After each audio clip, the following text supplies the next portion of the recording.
¿Qué opino de la situación actual? Voy a hablar de la clase media, ¿sí? No soy una palabra autorizada, pero me gusta plantear mi forma de pensamiento. Argentina es el octavo país más grande en superficie del planeta Tierra, ¿sí? Y está en el puesto 44 respecto a su población. Y cuando se le pregunta a los argentinos de qué clase social pertenecen, 8 de cada 10 responde que es clase media. Pero para ser clase media alta hay que tener ciertos parámetros. Por ejemplo, si se le pregunta a alguien de acá de la provincia que es clase media pero vive en una casa de proa, es técnicamente clase trabajadora.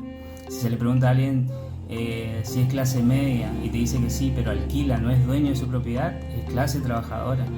Si esa persona le despiden del trabajo y no puede vivir, ¿sí? Es pobre automáticamente, ¿sí? Aquel que no puede ahorrar, ¿sí? Que no tiene una propiedad. Siempre hay que tener ciertos parámetros para saber si uno es clase media alta, si no es clase trabajadora, ¿sí? Por eso está con los ojos cerrados, porque la clase media es una ilusión compuesta por sistemas de gobierno que hacen creer que la clase trabajadora es clase media. Y la clase trabajadora anhela ser de la clase dominante y tiene un terror de pertenecer a la clase más baja, a la clase pobre. Marx lo definía con los burgueses y con el proletariado, ¿sí? Los que no eran dueños de los medios de producción, pero eran la fuerza, eran la mano de obra.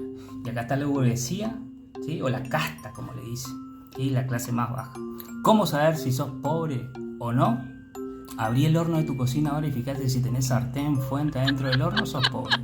Si tenés que llevar hierba, comida, algo de tu casa, tu trabajo, sos re pobre.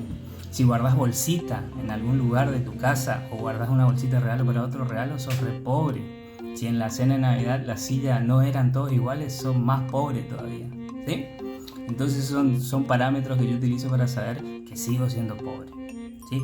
Entonces, ¿qué pasa con la clase media? En los gobiernos populistas, ¿sí? En los gobiernos como es de Cristina, por ejemplo, donde las igualdades, las políticas sociales son más igualitarias, equitativas, hay más oportunidades en la educación pública gratuita, ¿sí? En la educación, en la salud, ¿sí? ¿Qué pasa con la clase trabajadora? ¿Sí? Aumenta su nivel adquisitivo, ¿sí? Aumenta su nivel adquisitivo y hay algunos que la clase trabajadora le va muy bien y se pone en alguna empresa, ¿sí? Se pone en algún emprendimiento, ¿sí? Y empieza a anhelar el sueño de pertenecer a la clase dominante. ¿Por qué? Porque se empieza a ir de vacaciones todos los años, tiene la oportunidad de comprarse un auto, una moto, arreglar la casa. Sí, la clase trabajadora aumenta su nivel adquisitivo porque ya hay igualdad de oportunidades y más oportunidades para el que está abajo. Entonces, la clase trabajadora vota, se cansa porque dice, bueno, estamos cansados de pagar planes, de mantener a los vagos, de esto y de aquello. Entonces, vota a sistemas de gobiernos neoliberales o capitalistas con la promesa que van a dolarizar, que van a estar mejor y que el vago tiene que trabajar, ¿no es cierto? ¿Qué hacen estos sistemas de gobierno capitalistas? Con la clase trabajadora lo hunden en la pobreza, ¿sí? ¿Y cómo te das cuenta?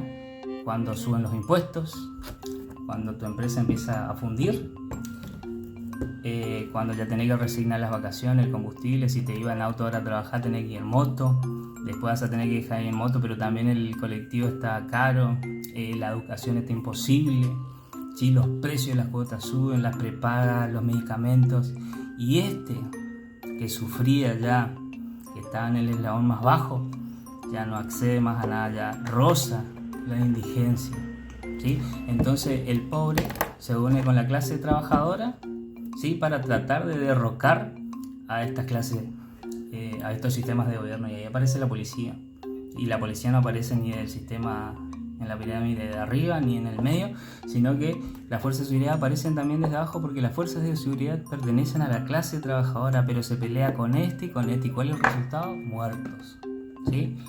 Lo único que tiene resultado entre que el pueblo pelee con el pueblo son muertos.